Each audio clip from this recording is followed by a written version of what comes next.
Hi, hello mga ateng. So for today's video, hindi lang naman puro Amazon ang gagawin natin dahil wala pa tayong order for today. So ito, nagluto ako ng chickpeas. Ito pala yung mga ingredients na kailangan mo kapag nagluto ka nito.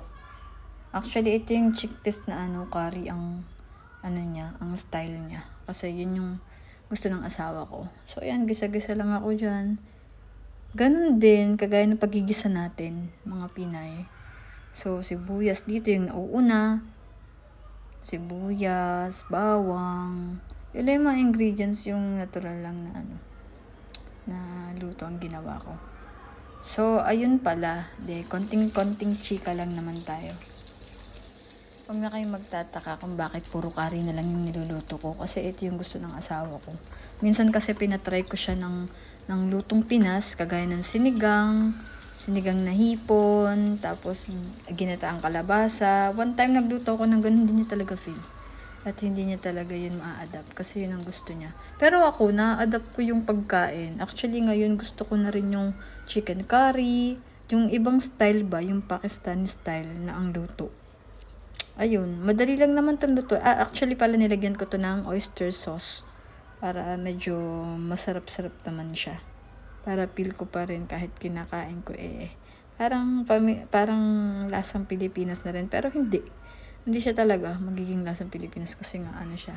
Iba kasi yung nila, yung way nila ng curry dito.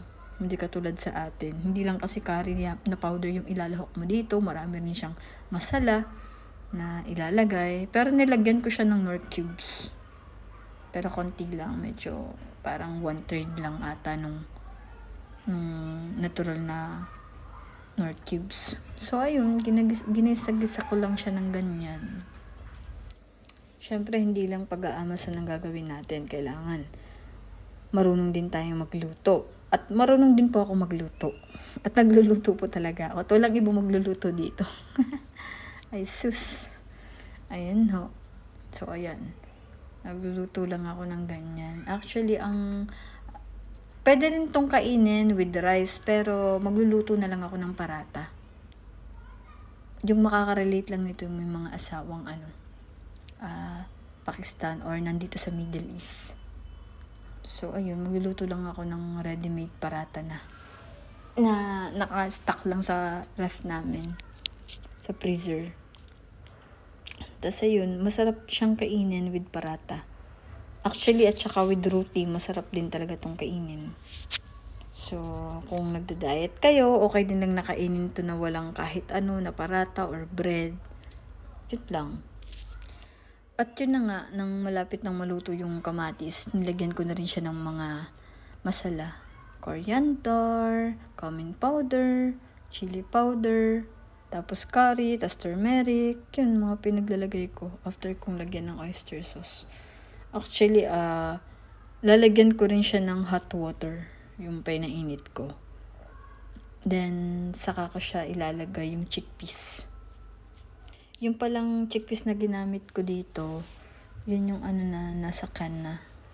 Yung chickpeas na nasa can. Kasi kung bibili ka dito ng chickpeas na yung talagang buto pa, parang buto talaga as in buto, matagal siyang lutuin kasi palalambutin mo pa siya, ibababad mo pa siya sa tubig ng magdamagan, ganun. Tapos lalagain mo pa siya, napakatagal niyang lutuin actually nitong chickpeas kasi kailangan malambot talaga siya pagkaluto.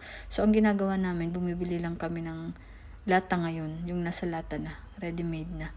Tapos gigisa-gisa mo na lang siya. Yun lang, para mas mabilis. Kasi, syempre, diba, akse din yun sa gatong. Ay, sus, nagtipid. Dinagdagan ko pala siya ng konting tubig kasi feel ko na siya. Nagkakati na yung yung tubig. So, ayun lang naman. Ganun lang naman kadali yun. Chinek ko nga mga ating yung videos ko na 5 minutes. Tagal ko na rin palang hindi nakagawa. Tapos ayun na, tapos na. And then, nagluto lang ako ng parata. Yun lang, share ko lang. Thank you!